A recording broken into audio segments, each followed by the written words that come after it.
Harold, thank you very much. It's a great introduction. Truly appreciate it. And Harold's been a friend for many years, been a supporter for many years, and I want to thank him from the bottom of my heart. But more importantly than what Harold has done for me is what he's done for his membership. And Harold, just this morning I got a text from our old mutual friend, Jim Boyle. Jim was the former president of the UFA. He lost his son, Michael, on 9/11. And he said, make sure you thank Harold for doing more than anyone else did for the families of 9/11 firefighters. You were there for them, and to this day, they remember you, and they thank you, and they thank you from the bottom of their hearts. So from Jim Boyle, I'm passing on his thanks and gratitude for all that you did. And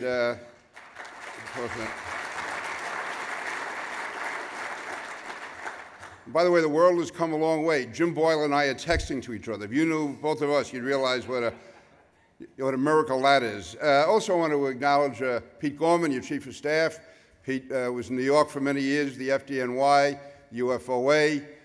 Somehow New York has managed to survive since he left, but it's been tough. So Pete, I want to thank you for staying close.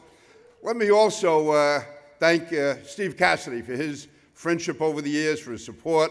I've known Steve for many years. Before I knew him, a guy I went to high school with was a track coach in Steve's high school, Nazareth High School, and he said he was the meanest, toughest basketball player he ever saw in his life. So even if I didn't like Steve, I wouldn't get in his way, and I give him what he wants, because I've heard he took a few guys out in the court, so I don't want to get in his way. But seriously, I want to thank Steve and the UFA for really setting the tone in New York for what firefighting is all about. Jake Lamondo, the UFOA, and the job that he does, and really all the men and women of the New York City Fire Department. Now, I said I'm proud to be here, and I really am. But I have to make an admission at the start. Even though I'm proud to be here, my late father was a cop for over 30 years with the NYPD. And I know that right now he's looking down and saying, where did I go wrong with this kid? What's he doing hanging around in the room with firefighters? But anyway, I am proud to be here. And my father, I guess, will understand. He'll excuse it somehow. He'll think that overall I've done more good than harm, and hanging out with firefighters isn't that bad. But seriously, when I say I'm proud, I am. I'm proud to be with firefighters because I saw what you guys did, certainly what happened in New York on 9/11. The response of the FDNY, the fact that 343 firefighters lost their lives by answering a call which was unprecedented in our nation's history. When you think of what occurred that day, the tragedy, and really what could have happened to our country morale-wise. But in many ways, the FDNY was the personification of Americanism. You represented our country that day. You did what had to be done. And I remember several months after 9/11, giving the eulogy in St. Patrick's Cathedral for Michael Boyle and his friend David Arce. They were both killed on 9/11. And I said that they were soldiers. They were firefighters, yes. And that's great, and that's good enough in my world. But in addition to that, firefighters now have become soldiers. And they were the first casualties in the first great battle of the first great war of the 21st century. And that's what this is. It's a war against Islamist terrorism. And that's why when you answered the call that day and you showed that America was going to fight back in this war, I made an absolute commitment that I would stand and fight with you. Now, I'm not running into the buildings with you, but I will do everything that I possibly can here in Washington, working for you and fighting for you.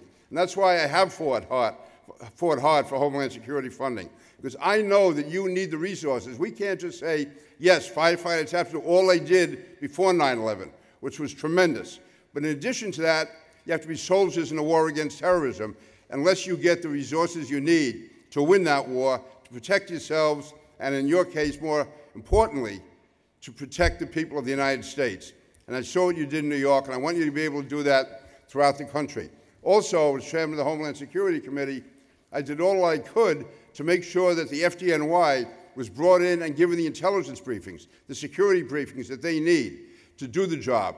Because it's not just all that you've done before.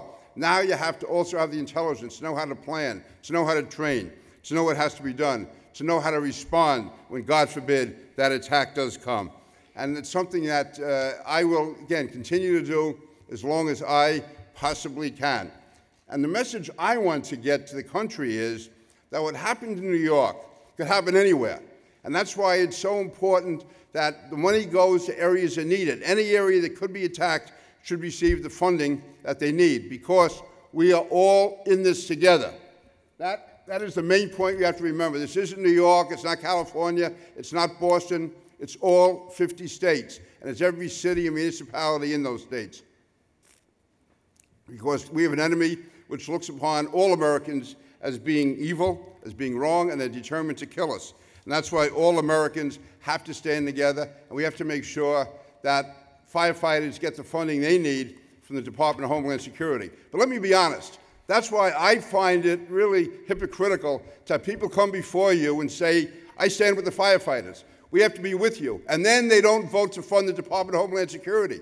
What do they think they're going to do? You guys are going to go in without the equipment, go in without the training, without the funding?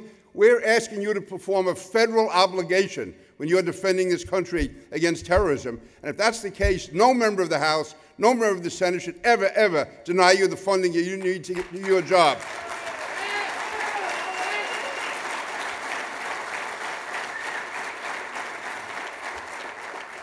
Now, they will say, well, we didn't shut down the Department of Homeland Security.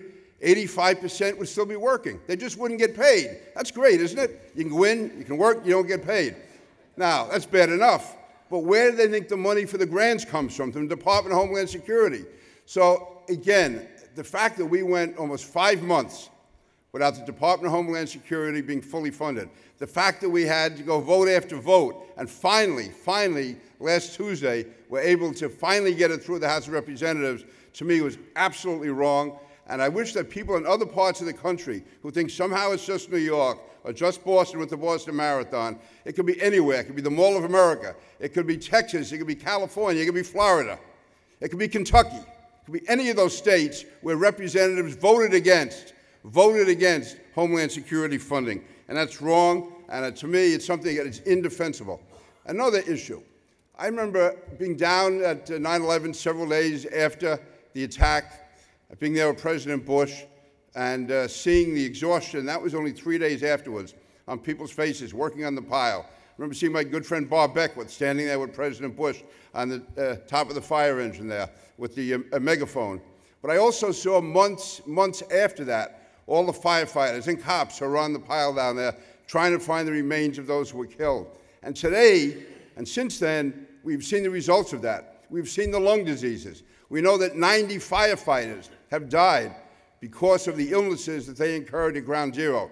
We know that 60 NYPD officers have died from the sicknesses, the illnesses they incurred from Ground Zero. And yet, you have many people in my own party who voted against the 9/11 Zadroga Health Care Act the first time, refusing to provide the medical assistance that's needed for those. To me, it's like a VA issue. They were wounded in battle.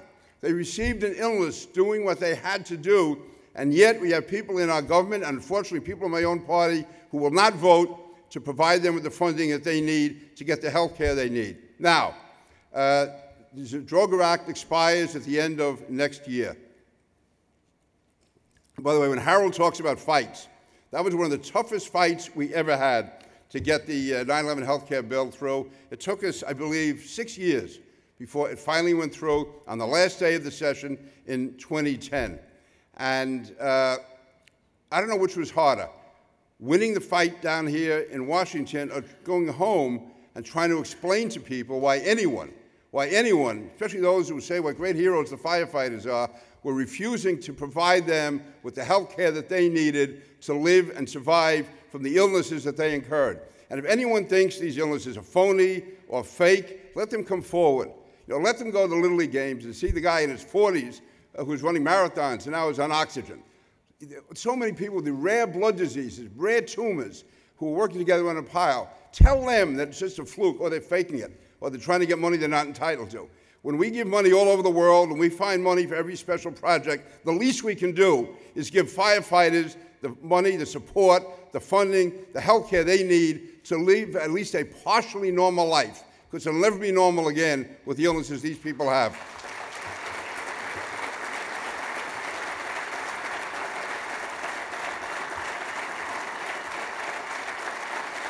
Thank you. Similarly, when I first came to Congress, one of the worst storms we had was down in Florida. This goes back over 20 years ago. And really, without even any doubt at all, the money that was needed was sent there. After Katrina, again, within 11 days, Congress appropriated $65 billion for the people of Louisiana and Texas, Alabama, Mississippi.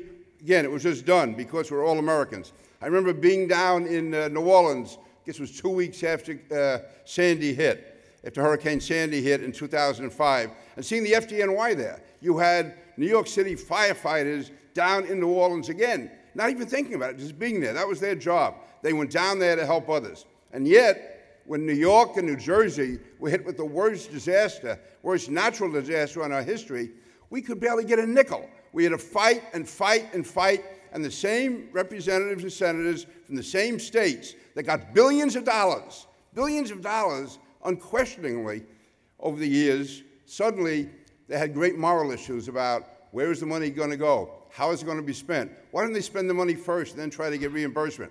We were hit so hard, and again, to this day, that was a turning point for me in Congress. When I saw some of the people who were grabbing money faster than it could be counted when they had disasters in their area, somehow thinking that New York and New Jersey should not get theirs. Some of you may recall, I guess it was New Year's night in 2013 when I went to the House floor and basically declared war on my own party. And at that time I said, anyone in New York who gives a nickel to Republicans, if they don't allocate this money, should be basically should have their head examined. So anyway, finally, we were able to get funding. We got $61 billion, but that was after the highest offer on the table was 27. And remember, going back to Katrina, it was $65 billion after 11 days. 4 months later, we finally started to get the money that we were entitled to in New York. And believe me, coming from New York, and I don't want to sound like a macho New Yorker, we don't want to be victims. We're not looking for charity. All we're saying is, give us what we gave you. Make sure that you realize we're all Americans, and whether it's a tornado in Oklahoma or a flood or a storm or a hurricane in the Gulf Coast, all of us are Americans, and we should all respond. And that's what I will continue to do so long as I'm in Congress or so long as I'm in public life in whatever position. Now, you are the frontline fighters in the war against terrorism. And that means that we have to do all we can to defeat terrorism here and overseas, ideally to stop it before it gets here. As chairman of the Homeland Security Committee, I held extensive hearings into the radicalization of the Muslim community in the United States. I received a lot of flack from that. If there's any reporters here from the New York Times, I want to thank you for giving me all those front-page stories and editorials.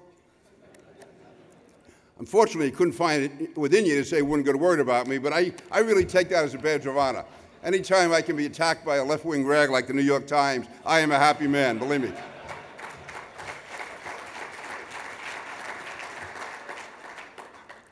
But if we are going to defeat terrorism overseas, and this is where I'm critical of the Obama administration, we heard about ISIS. We learned about ISIS in 2013.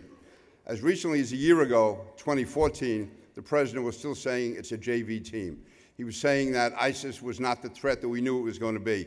It wasn't until after Americans started being beheaded late last summer that we finally began to take action. But if we're going to take action, we should not be ruling anything out. And believe me, no one wants to send people to war. No one, I've had just 3 people on my block alone in New York who are in Iraq and Afghanistan. And, but the fact is, if we are going to go into a war, if we are going to be engaged in combat, you don't tell the enemy what you're not going to do. You don't tell the enemy what you're not going to do. Let them think we're going to send 100,000 troops, we're going to stay there for 100 years, and they're going to use every weapon we have. Don't telegraph. Don't tell them you're not going to use ground troops. Don't tell them what we're not going to do, where we are going to attack and not going to attack. We have to make a strong, concerted effort, and we have to, again, let them think, let them find out after it's over what we decided to use and not use. So I think it's that apologetic, not all-out effort, which is going to hurt us in this war. We have to fight it at home and fight it overseas. And fighting it overseas, don't give the enemy any indication. Don't telegraph anything at all. And in saying that, though, we also have to use whatever means we have, whatever legal means we have to get the intelligence that's needed. And that's why I strongly supported the NSA program, which, despite what you may have heard from Rand Paul, is not listening to anyone's cell phone or reading anyone's emails. It takes the phone numbers of people who are in direct contact with foreign terrorists overseas. And I'm saying if we could avoid another 9/11, if we could save those 343 lives, if we could stop people from being incinerated in buildings or being crushed by falling debris by listening to a terrorist phone call to someone in this country, then go ahead and listen to that phone call. It's done under court order. It's done under full supervision. And let's realize that the enemy is not the NSA or the CIA. It's ISIS. It's Islamist terrorism. And don't be scaring the American people. But again, we have people running for president. I mentioned Rand Paul.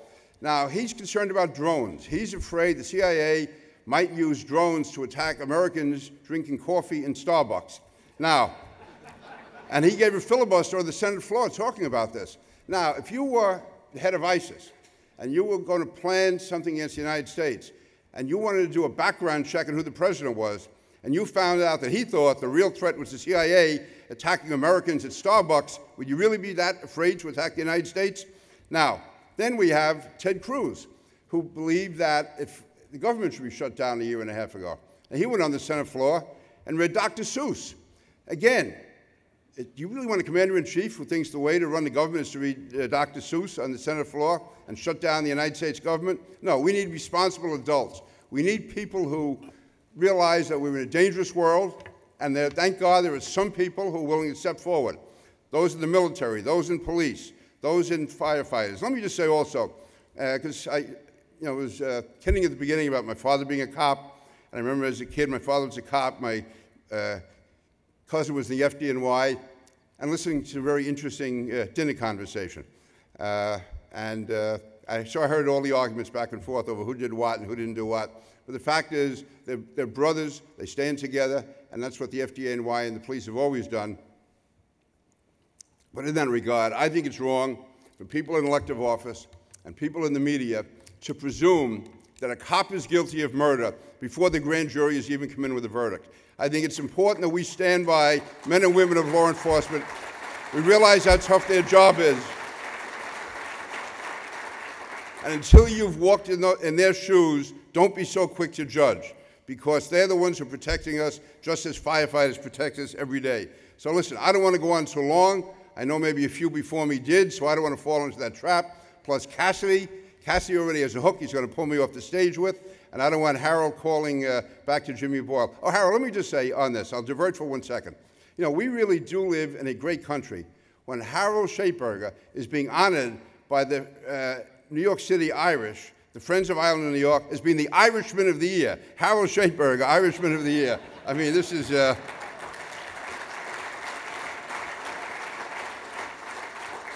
Actually, it's well-deserved, because it's to honor great Americans and people who really have done much for their country. But let me end where I began and say that I am proud to stand with you. I'm proud to stand with you here today. And I always would have been proud to stand with you. But again, having seen what you did on 9/11, seeing how you stood for the United States of America, how you represented all of us, and I know that you will always stand with the United States of America. That's why I will be proud to always stand with you. So thank you all, and God bless you.